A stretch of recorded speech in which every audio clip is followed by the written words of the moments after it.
Conversation that Lata had with Mr. Ajay Piramal, chairman at the Piramal Group. Take a look. Welcome to It's the Economy. It's a very poignant story that the economy is dealing with today, the passing away of the iconic Mr. Ratan Tata. I have with me today someone who can tell us some very deep lessons that he may have learnt from the working of the Tata Sons board and Mr. Ratan Tata himself. I have with me Mr. Ajay Piramal, who was a member, non-executive board member of the Tata Sons board for a 3-year term, plus a 3-year term, and continues there 8 years now in the Tata Sons board. Mr. Piramal, thank you very much for sparing time for us in what's a poignant moment for Indian corporates. What was your initial reaction when you met him? Can you share some personal experience that you had in your 8 years in the board and association with Mr. Tata? So my association with Mr. Tata goes beyond the 8 years that I was on the board. But what I found in Mr. Tata was really somebody who was very, very humble, very graceful, a person who was, you could never realize that he was the chairman of such a large group. Besides being the chairman of the largest group, he was an icon for industry right from the time I've, been growing up. But yet you would see his humility. He would insist on coming to my office or home, and I would feel actually very embarrassed with that. And I would say, I will come, but no. Okay. The way he treated people, whether it was a big politician, businessman, or whether it was an ordinary assistant in the office, it was the same. So, I have learned a lot from him. That's a marvelous lesson. Mr. Piramal, later on, after you were maybe 6 years into your board membership, you took over DFHL. In a way, you can say that it is the same business as Tata Capital or, the lending industry. Did that ever come up? No, I think that is the beauty of both the Tata Sons, the culture of the Tata Sons, and to some extent, I would say, even the values that we have learned from them. And we never felt that we were competing with each other. We never felt that, okay, there was some, and I have never heard, even that was the time when Mr. Chandra was the chairman, he has never ever once, kept away any information from me, though I've offered to do that. Though he will share the same information across all the board members. Okay. Well, you were a board member also during the troubled times when there were problems with the Shapoorji Pallonji group. Any memories about the way in which things happened at that time? How Mr. Ratan Tata handled not just that, any difficult moment? What are the memories you can share? I can share that, even before this, before the actual decision was taken to replace the chairman of Tata Sons when Mr. Cyrus Mistry was to be replaced, the amount of thought and the amount of agitation that was going on in Mr. Tata's mind, and the number of meetings that we also had with each other and with his group of course, other advisors as to what was right for the group. I think that was a big learning. Okay. And you can see that, it was not that there was something personal that Mr. Tata had against Cyrus, but it was just the way the group was going, and he was very worried about the future of the group. And therefore, it was a decision not based on an individual relationship, but more so what is in the best interest of the group and in the best interest of the country. And I saw that in Mr. Tata. This is a really tough decision.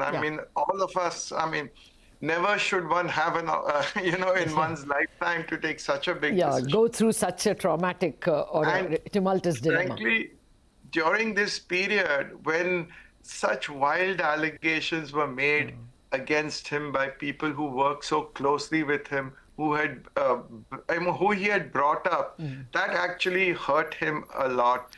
But yet I could see that how his strength of character was there. He stuck to his decision. He fought it out. He thought that and I guess you would remember that in the beginning, the whole all the businessmen, the media felt that he had done the wrong thing. Yes. And there was a lot of actually PR done by the other side Yeah. against the decision, against Mr. Tata, and a lot of things were said. Yes. But he kept quiet. He did not, many people felt that he should go to the press, to the media, and tell them what the real thing is. He didn't keep that. But ultimately, he got his his satisfaction when the courts cleared him of everything. And in fact, at one time, there was an NCLAT decision, which was the most strangest decision, but Yes. be as it may, the Supreme Court did, restore things. Yes. So Yeah. I could learn from that you have to fight it out. When you have right on your side, you have to go and fight it. Yeah. And that's what I believe. Yes, it was a quiet, dignified battle, no taking away Yes. from that. Mr. Piramal, as an industrialist as well, how would you look at the Tata Group? I mean, to be able to use every penny of their profit for philanthropy and yet make successful businesses. What kind of a lesson is that? You're normally taught that you work for profit, but here's a group that works for profit so that it can be plowed into philanthropy. Profit can be a force of good. That's what it has taught me that. And if you look at it, when Mr. Tata took over the group in 1991, his market cap of the group was about 5,000-6,000 crores, if I'm not mistaken. Yeah. And today, when you look at it, it is in like 35 lakh crores. So value has been created. But who is this value for? The value is for the community. The value is for the country, not only for the shareholders. And in every area, whenever there's a crisis, Tata's has come forward. Yep. And this is the example. People talk about the giving pledge today globally, but this was done by the Tata Group 100+ years ago. And this is, I think, it keeps Indian industry, in the top in the world. We can hold our head, Yes. pride. We have pride in the way Tatas have done. We take pride as much as Indians as any Tata person would. Oh, absolutely. No two ways about that. Outwardly, it looked like he was a shy person or even a serious man. But people whom we have been speaking to this morning say that he was also a man with a sense of humor. Anything you wanted to share? Yeah, he was clearly a sense of humor, but he was a shy person. Okay. He was a soft person. He would not go out much. But he was actually a very nice company. We shared a common love besides anything else on dogs. So we would talk about that as well. And, also Mr. Tata loved food as I do. So we would often probably eat more than what we should.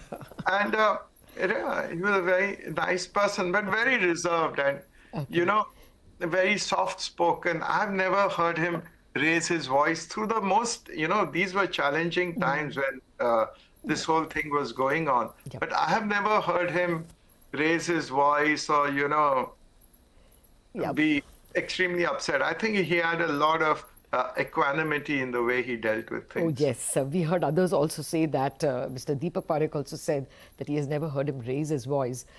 Just a final point. The Tatas seem to have got into the right niche in all phases of our, of our economy.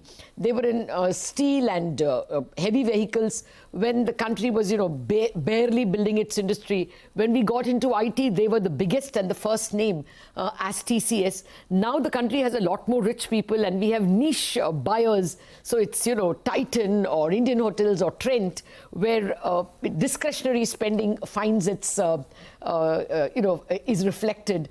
What is the lesson you draw from someone who has been able to be relevant for a very long time?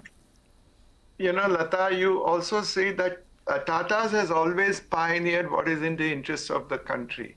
So look at what they are doing today, whether it is manufacturing iPhones in India. They were the first to do it. They are the ones who are now setting up, they are setting up chips. Yes. They are setting up of EVs, The semiconductor. whether it's EV batteries. So everything they are in the forefront. They're willing to take risk because they believe that they have the capital today, they believe that the country needs it, and they believe that they can be successful as they have in everything else. So for them, and I know that, look at the way Air India was also taken. Yes. I think nobody else would, no other group would have the courage to take it. And I don't think anybody, no other group the government would have given it to. It's only because of the reputation that Tatas have of having a sound management, of an ethical management, and having turned around difficult challenges, that this has happened. Yeah, two of the largest assets the government has sold, they sold it to the Tatas. First, it was VSNL at the turn of the millennium, and now Air India. A final word, sir. I mean, a lot of you industrialists were there. There was you, there's Venu Srinivasan. I mean, a collection of great minds in the Tata Sons board meetings. Just give us a final message for Indian corporates, for, the Indian in general. I think, first of all, let me say that I'm just a pygmy compared to what I learned from the Tata Group. I think what I have learned, most importantly, is that values in the long term create economic value. And business is a force of good. It can do good. And we have to leave behind. Look at Mr. Tata. After so many years, he left actually his chairmanship in 2012.